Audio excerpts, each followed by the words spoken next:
Relâche complètement ta tête. Ah, arrête. Mais non, mais maintenant je peux plus. Attends, je te laisse terminer ta crise. Bonjour, je m'appelle Guillaume Cros, je suis chiropracteur, c'est un plaisir de vous retrouver aujourd'hui. Et aujourd'hui, je suis en compagnie d'Alexandra. Comment vas-tu? Au top. Et toi? Eh ben écoute, ça va, pour une fois que je tourne pas en fin de journée où je suis épuisé. Alexandra, c'est une patiente que je connais depuis quelques années. Elle est venue pour de moultes et diverses pathologies qu'on a diagnostiquées ensemble, qu'on a traitées. Et aujourd'hui, c'est la dernière consultation du dernier plan de traitement en date. Donc là, c'est pour une coxalgie, donc une douleur au niveau de sa hanche droite, c'est ça, mais c'est aussi un petit peu au niveau de la gauche. Oui, au départ, c'est très prononcé à droite, mais Ça commence à arriver à gauche aussi. Exactement. Ok. Et aussi une douleur au niveau de la région donc lombo-sacrée. Voilà. Bien évidemment, pour les nouveaux qui sont sur la chaîne, je vous explique un peu, vous allez avoir des extraits de consultation. Donc, ce sont des extraits avec des extraits d'examen clinique, des extraits de traitement. Donc si toi qui te caches derrière la vidéo et la caméra, tu es un professionnel de santé et que tu trouves des incohérences dans le raisonnement clinique, c'est normal. Ce sont des extraits, je ne peux pas tout mettre, sinon la vidéo ferait 1 heure. Voilà, là je vais expliquer un petit peu le diagnostic, mon raisonnement clinique. Pour ceux que ça n'intéresse pas trop, passez directement au traitement et pour les autres, on se retrouve là. Bon, dans mon boulot, il y a plusieurs cas de figure. Soit il y a le patient qui arrive, oui bonjour, j'ai une douleur qui part de la colonne et qui traverse ma cage thoracique. Et moi du coup je fais un petit examen clinique, je pose des questions, etc. J'ai un stéthoscope, certes, mais je ne peux pas poser un diagnostic si l'origine est cardiaque, parce que ce n'est pas mon champ de compétence. Je peux suspecter éventuellement si c'est d'origine cardiaque. Et du coup, si je vois que ça sort de mon champ de compétence, je ne pose aucun diagnostic, on fait ce qu'on appelle un diagnostic d'opportunité, et je réfère au médecin ou éventuellement au cardiologue. Mais ça, du coup, c'est plus du tout dans mon champ de compétence. Deuxième possibilité, le patient il vient donc avec des symptômes, pareil, examen clinique, anamnèse, etc. Et tous les symptômes correspondent à une pathologie précise. Donc par exemple, je sais pas, tendinobursite du moyen fessier, névralgie cervico-brachiale, bref, quelque chose de précis. Et là, c'est facile, bah, je sais que pour tel diagnostic, c'est tel traitement, etc. On va l'adapter un peu aux patients, bien évidemment. Hein. On n'est pas tous des robots avec le même format, mais il y a des petits ajustements à faire. Mais on sait globalement comment ça se passe. Dernier cas de figure, et là, du coup, ça concerne Alexandra, c'est le cas de figure où on a des symptômes, on fait l'examen clinique et tout, et tous les symptômes, bah, ils sont là, hein, on ne va pas remettre en question, mais ça ne rentre pas dans une case particulière. Donc on ne peut pas dire précisément, par exemple pour sa douleur de hanche, c'est un conflit fémoro-acétabulaire. Par exemple, pour ça, il faudra une imagerie pour être sûr. On ne peut pas dire que c'est une tendinobursite du moyen fessier. Bah, du coup, dans ce cas de figure-là, on ne va pas dire bah il n'y a pas de pathologie. Bah non, merci, elle a mal. Donc il faut bien se débrouiller pour trouver quelque chose.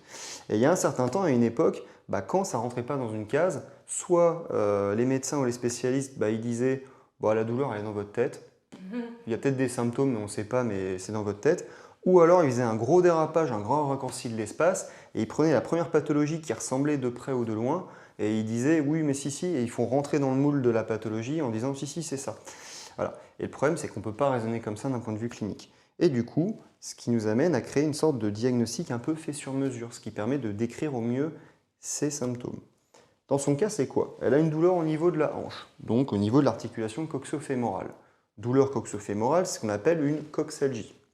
Ça fait depuis combien de temps? Plus de 3 mois que tu as ça?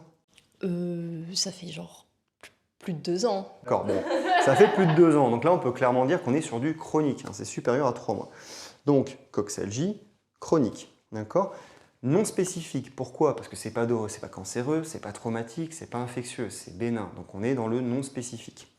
Et à composante articulaire. Ça veut dire quoi? Dans toutes les pathologies, on a toujours une petite cause musculaire, on a souvent une petite cause articulaire, et parfois même au niveau de la colonne vertébrale, on a une origine discale.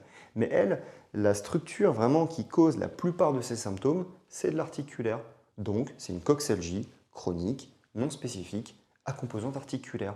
Et si je la réfère vers un autre chiropracteur, un autre spécialiste de médecine manuelle, et que je lui donne ce diagnostic-là, il aura une idée très précise de ce que c'est. Et du coup, face à ce diagnostic-là, du coup, comme c'est un diagnostic qu'on a créé un peu de toute pièce, il n'y a pas de traitement créé de toute pièce. Donc, c'est-à-dire qu'on doit nous-mêmes chercher des éléments qui vont soulager ces symptômes. Donc, on fait ce qu'on appelle une analyse fonctionnelle spécifique. Est-ce qu'en venant faire la décoaptation, en tractant un peu au niveau de sa jambe pour redonner de l'élasticité à la capsule articulaire, ça améliore ses symptômes? Est-ce qu'en relâchant les muscles au niveau de sa sangle lombo-pelvienne, ça soulage ses symptômes? On teste. On est un peu comme un chercheur en fait. On teste, on fait des petits tests et tout. Et dès qu'on trouve quelque chose qui fonctionne, on affine et puis après on arrive à se dégager un traitement. Et c'est exactement ce que j'ai fait. Aujourd'hui, globalement, ça va mieux par rapport à la première consulte? Aujourd'hui, c'est quand même la quatrième et oui, ça va beaucoup, beaucoup mieux puisque je n'ai presque plus rien à gauche Ok, et à droite, ça reste tout à fait gérable alors qu'on en était à un stade où ça m'empêchait de dormir ok. et ça m'empêchait même de marcher et ça m'empêchait de faire du sport et maintenant je fais du sport tous les jours et j'ai quand même beaucoup, beaucoup moins mal. Donc c'est une réussite. Autrement, elle ne serait pas là aujourd'hui, hein. Bah non, non, je serais jamais revenue évidemment. Après, en plus, dans son cas, ce qui est intéressant, c'est que elle a eu souvent des tendinites, c'est ça, au niveau de la hanche? Ah ben, en tout cas, on m'a dit Ouais. pendant des années que j'avais une tendinite et ça, la raison pour laquelle je suis venue, on m'avait dit que c'était une tendinite. Ouais. Des deux côtés, on m'avait dit que c'était précisément une tendinite. Voilà, je ne l'ai pas traité pour une tendinite, donc a priori, c'est pas une tendinite. Maintenant, c'est sûr que effectivement, un problème articulaire peut du coup augmenter un peu les contraintes qui sont exercées sur certains tendons et du coup, ça peut créer des petites tendinites et tout. Mais la cause de son problème, c'est pas une tendinite ou une tendinopathie, hein, c'est vraiment une dysfonction articulaire au niveau de la coxo-fémorale. Voilà, dans l'idée, c'est ça. Est-ce que tu as des questions avant qu'on commence? Non. Parfait. J'ajouterai juste une petite chose, et vu que j'ai une super tunique, alors je vois les commentaires, non, c'est pas pour jouer au médecin, hein, non, c'est dans un but purement hygiénique, parce que maintenant j'ai eu une petite réflexion à ce niveau-là, et je me suis dit que utiliser les mêmes vêtements que j'utilise pour me déplacer dans les transports en commun, c'est pas terrible vis-à-vis du patient, parce qu'il y a certaines manipulations où je suis en contact avec le patient, et perso, utiliser un jean que j'ai dans les transports en commun pour me coller à la cuisse du patient, c'est pas terrible. Donc si on peut gagner en hygiène et utiliser des vêtements à chaque fois qui ne sortent pas du cabinet et qui sont changés tous les jours, bah c'est tant mieux. Voilà. Allez, on attaque. Ah, arrête. Non, non, mais maintenant je peux plus. Attends, je te laisse terminer ta crise. Moi, j'étais d'être sérieuse, tu regardes tout. Bon, vas-y. Bon, après 25 prises et 4 blagues, on attaque le traitement. Donc là, on est au niveau, on va venir évaluer la hanche droite. Donc quand je dis la hanche, c'est l'articulation coxo-fémorale, fémorale entre le fémur et coxo, donc au niveau en fait de l'acétabulum, c'est la petite partie, la petite cavité articulaire où vient s'emboîter en fait la tête du fémur. Encore une fois, je schématise, je simplifie. Alors, douloureux ce niveau-là? Non. Ça va. Ça déjà, c'est beaucoup mieux. C'est pas encore parfait sur la rotation interne. Je pense qu'on a encore un petit arc articulaire à ce niveau-là, ça pourrait être mieux. Là, ça tire un petit peu au niveau du moyen fessier. Ok. Pareil, rotation externe. Là, c'est nickel chrome. Ouais. Là, c'est nickel chrome. Au niveau de la flexion, c'est encore un peut-être pas les Un métailles. petit peu bloqué, mais ça va beaucoup. Tu le sens à quel endroit le pincement? Ici, en fait. Ouais, c'est vraiment, Ouais, cette partie. ouais, vraiment au niveau de l'articulation. C'est pas du coup au niveau de la hanche. C'est vraiment là où tu le sens le pincement. Ah, attends, Quand je fais oui, oui. ça. Attends, vas-y, refais. Ouais, non, si, le pincement est là, le pincement. Ouais, c'est ça. Ça Au tire niveau de un peu là, l'articulation. mais c'est là. Oui, oui. Ok, ça marche. Alors pour commencer, on va faire une petite mobilisation. Donc on va venir étirer la capsule articulaire. Pour ça, je me mets à califourchon, ups, et je viens tracter très légèrement comme ça. Ok? Si ça fait trop mal, tu me dis. Non, tout va bien.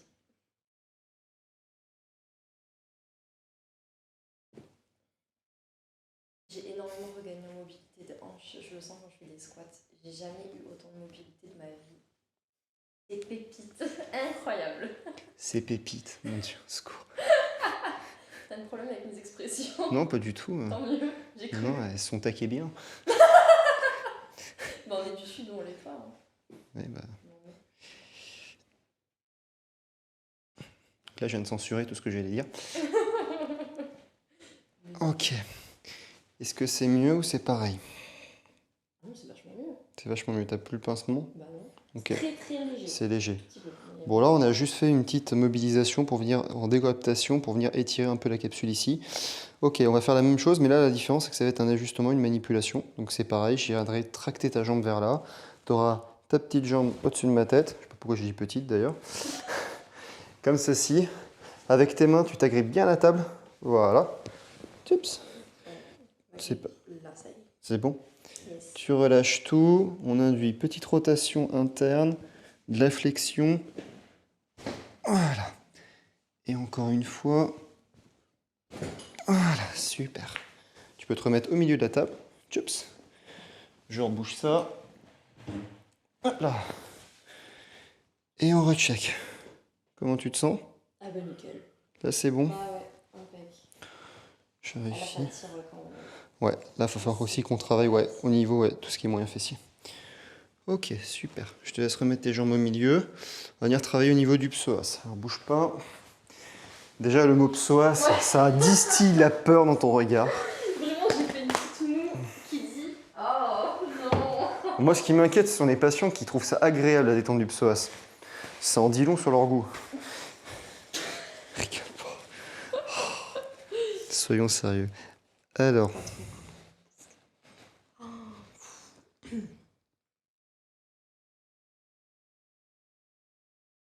Bon, ça va mieux que les autres fois. nonobstant, cela reste douloureux. Waouh. C'est parce que je suis prof de français? J'avais oublié que c'était prof de français. Voilà. T'oublies tout, c'est normal. Non, je t'oublie pas tout, mais ah oui, non. C'est pour donner l'illusion que je suis intelligent. Nonobstant. Oh. Du coup, tu utilises des mots compliqués. Tu sais, tu rigoles, mais j'ai de plus en plus de patients qui parlent pas forcément correctement français. Enfin, pas parce que ils parlent pas du tout français, mais parce qu'en fait, ils ont changé un petit peu la langue française. Ah. Et typiquement, au lieu de dire oui, enfin, vous voyez là, ils disent enfin, Zarma, j'ai mal là, quoi. Et le problème, c'est qu'à force de les entendre dire ça, Ah, à un moment donné, quand j'étais face à une patiente, je fais oui, enfin bon, et dans ma tête, il y avait écrit Zarma, alors que je voulais dire. Et du coup, j'ai bégayé, la patiente, elle m'a regardé. Il y a eu une pause de 2 secondes et après, j'ai parlé correctement. Mais sur le moment, je me suis fait une frayeur. Wow, ah oui, mais après je comprends parce que quand tu côtoies, moi quand je côtoie Tu les t'es élèves, matrixé, ouais. oui. Tu prends leurs expressions et tout. Alors que... Et des fois même, tu te dis, mais comment est-ce qu'on dit normalement? Tu fais, ok. Allez, vive la lecture, on va reprendre les bouquins. Le Becherel et ton ami. La lecture, c'est la vie. Je suis bien d'accord. Allez, je Non, relâche ça va bien. mieux, ça va mieux, franchement. C'est bien, c'est chouette. Tu dis ça pour que j'arrête ou? Évidemment. Non, je dis ça parce que du coup, c'est beaucoup plus supportable que. Je vais faire aussi un petit peu l'autre côté. Ça fait plus mal à gauche.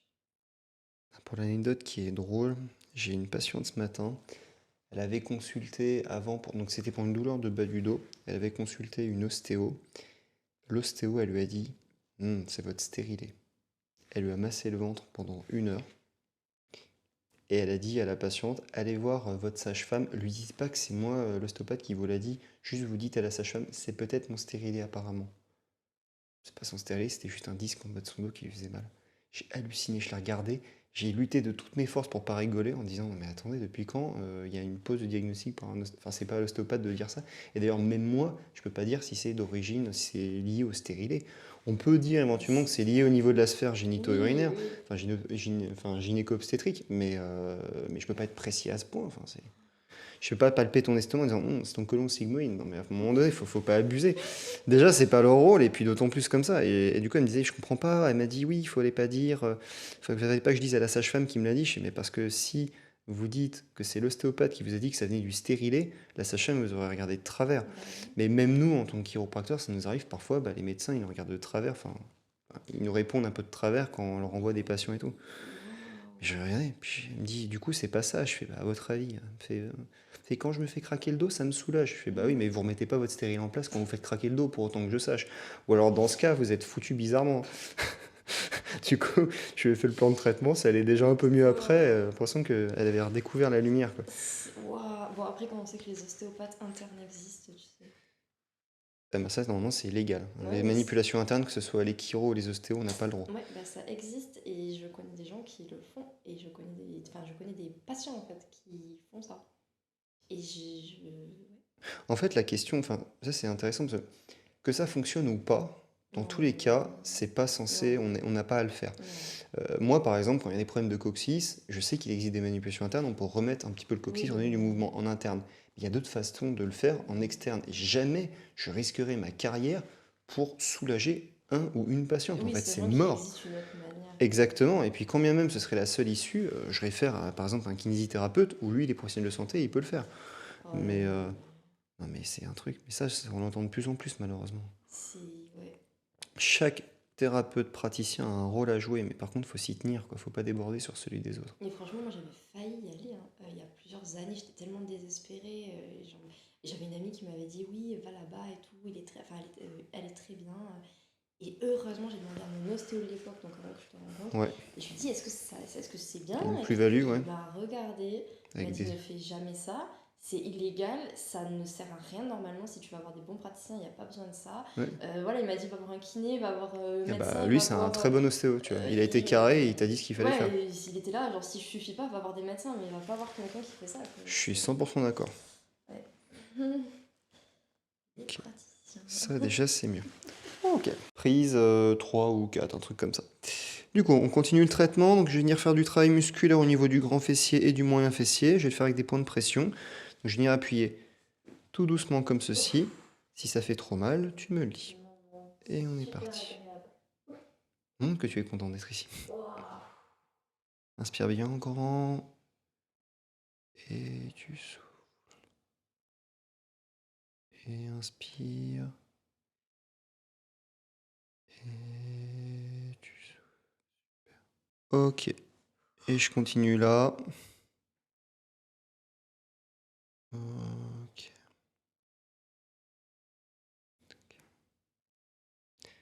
Alors, moyen fessier. Donc on repère le grand trochanter. Choups.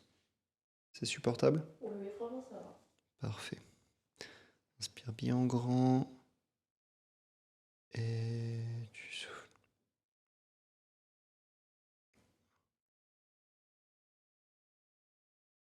Ok. Moins douloureux sur mon doigt? Ça va. Ça va? Ça va, ça va. Et là, c'est vraiment la partie qui me fait. Qui persiste encore, hein. Ouf. Juste là, ouais, au niveau d'L5S1. Pardon. Ok, on bipera.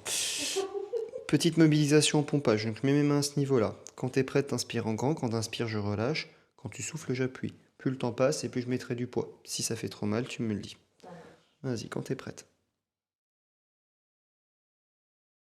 Et tu inspires. Et tu... Et tu...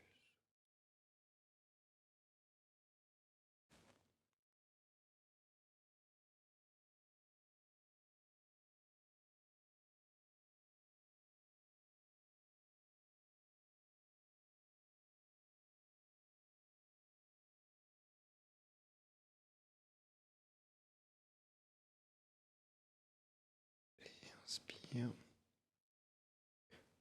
Et tu...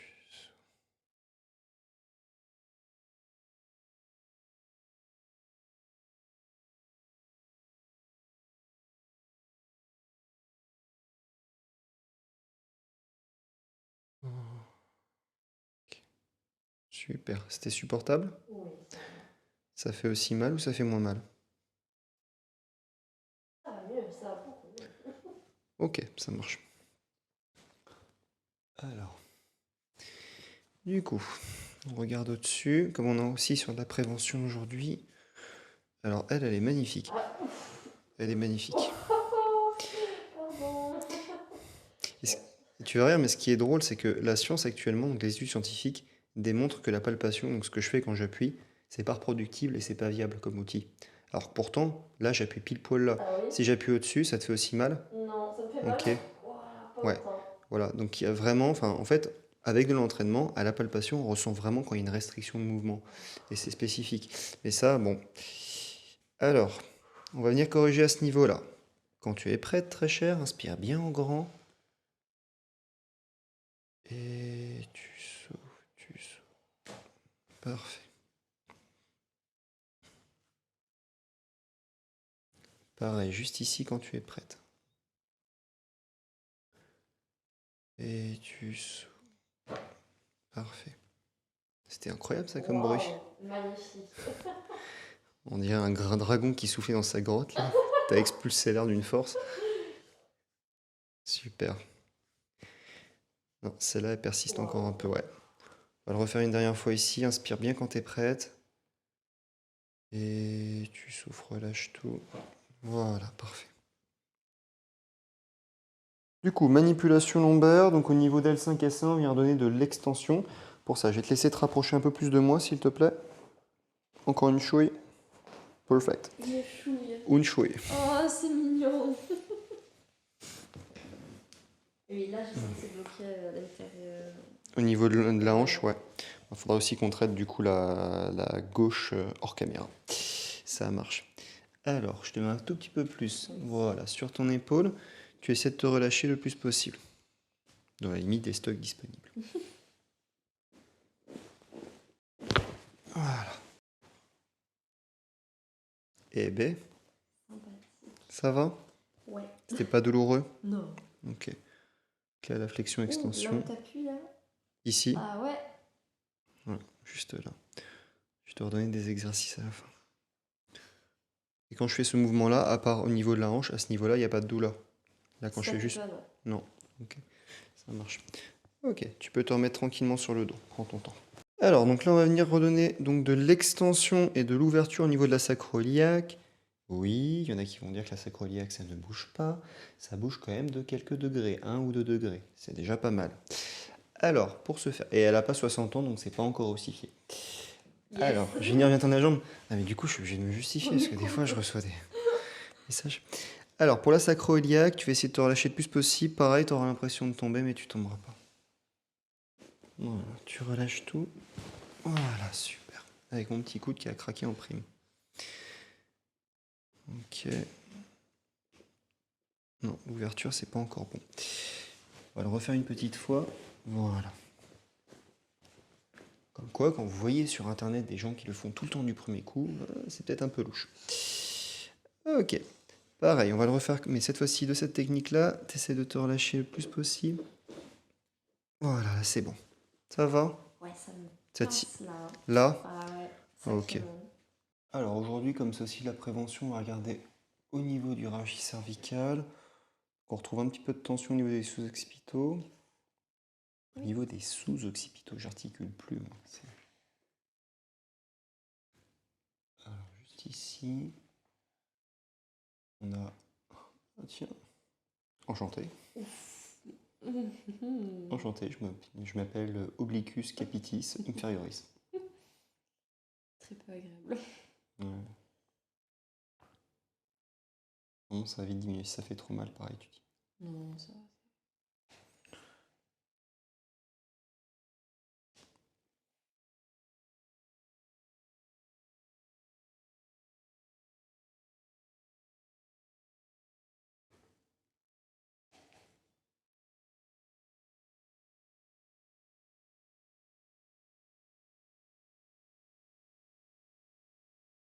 Ok. Alors relâche complètement ta tête. Donc là, c'est parfait. Un petit manque de mobilité, tu sens la différence? Oui. Donc là, on en regarde l'articulation C2, C3. Quoique C1, C2. Donc on va venir corriger l'articulation C1, C2 pour redonner de l'inflexion droite et un tout petit peu de rotation gauche. C'est pas douloureux, tu essaies de te relâcher le plus possible. Tu prends un contact ici, tu relâches complètement ta tête. Ok, super. Tu vois, c'est pas encore parfait. On va refaire une toute petite fois. Oups. Relâche complètement ta tête.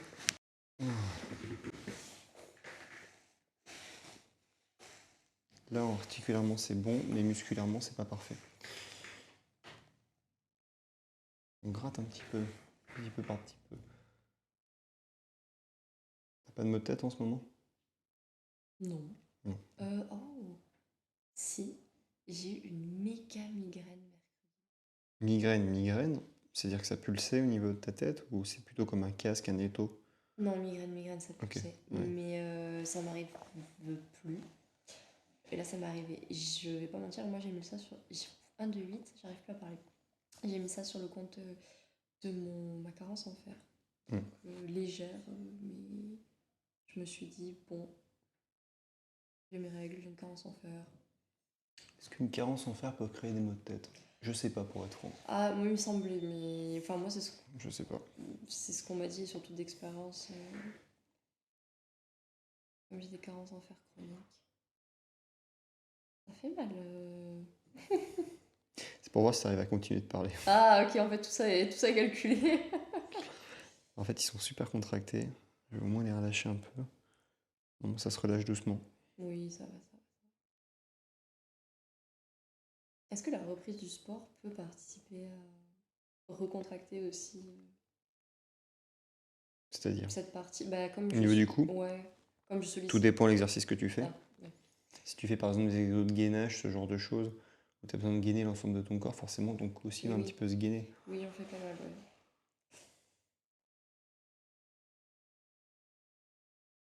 C'est pas une raison pourtant, pour autant, pour arrêter le sport.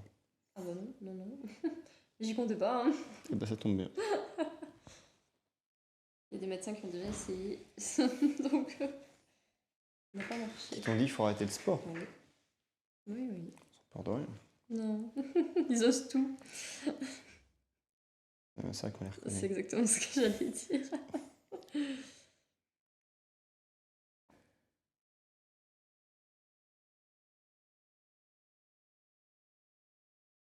Là, on est sur le trapèze supérieur. Ça va, c'est moins désagréable par Ouais, rapport au ça cou. va, oui, oui. En général, c'est plutôt l'inverse, mais tant mieux.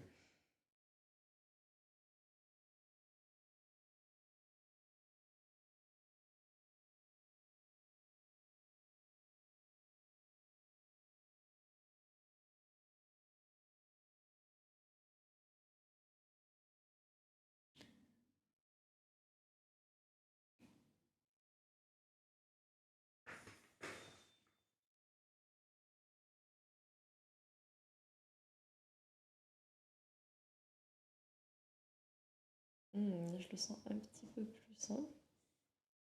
Il s'échappe sous mon doigt. D'ailleurs, j'ai ce trapèze qui a toujours été beaucoup plus gonflé que l'autre. Et Gonflé ou contracté? contracté, je suppose. Mais en tout cas, il est plus volumineux, quoi. Mm. Je fais comment pour rétablir un équilibre? Parce que Alors si c'est esthétiquement... gonflé, hypertrophique, tu veux dire par là, c'est vraiment plus gros, bah c'est tout bête, hein, tu Bah, il faut renforces que- l'autre côté, si c'est purement pour un objectif symétrique, Oui, sachant que du coup le trapèze supérieur, c'est plutôt tout ce qui est shrug, ouais. où tu montes ton épaule. Ok. C'est juste ça, a priori.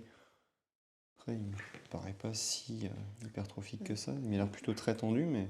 Bah, ah oui, par contre, il est peut-être juste très tendu. Donc dans ce cas, Mais c'est plutôt l'étirement qu'il faut faire ok. au niveau de ton trapèze. En gros, j'étire celui-là, je muscle celui-là.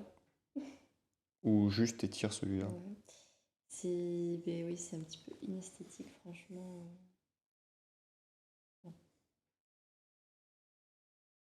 Va te dire en commentaire, c'est normal, tu portes ton sac à main sur l'épaule gauche. C'est le gros cliché. Ah non, déjà, j'ai pas de sac à main. Et en plus, non. Ouf. Mmh. 50 nuances de douleur. Ouais, c'est sympa hein, comme concept. C'est le dernier.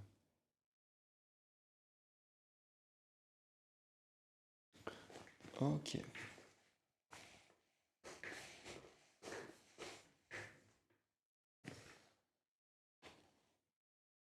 Ah, petite limitation ici, tu sens? Oui. Bon, ok. Dernier ajustement, dernière manipulation vertébrale au niveau de C7T1. Pareil, tu essaies de relâcher ta tête le plus possible. Voilà, tu relâches tout. Voilà. C'est tout. Mieux? Ah oui, mieux. Parfait. Ce qui conclut notre consultation. Ça va, comment tu te sens? Pas trop mâché? Non, ça va. Impec. Je viens de dormir, mais ça va. Bon, là, c'était vraiment, encore une fois, ce que vous voyez sur YouTube, ce sont des fins. On a fait 1, 2, 3. Ce qui conclut notre consultation. Pas trop cassé, ça va pour le moment? Non, ça va, ça va. Je viens de dormir, mais ça va.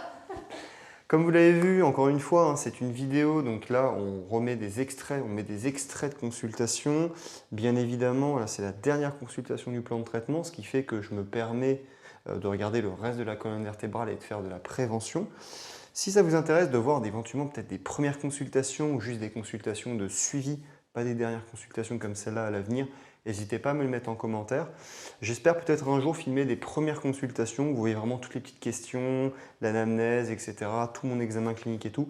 Après, il y aura une notion un peu de secret médical, donc il faudrait que je trouve le patient vraiment qui soit d'accord pour partager toutes ces informations.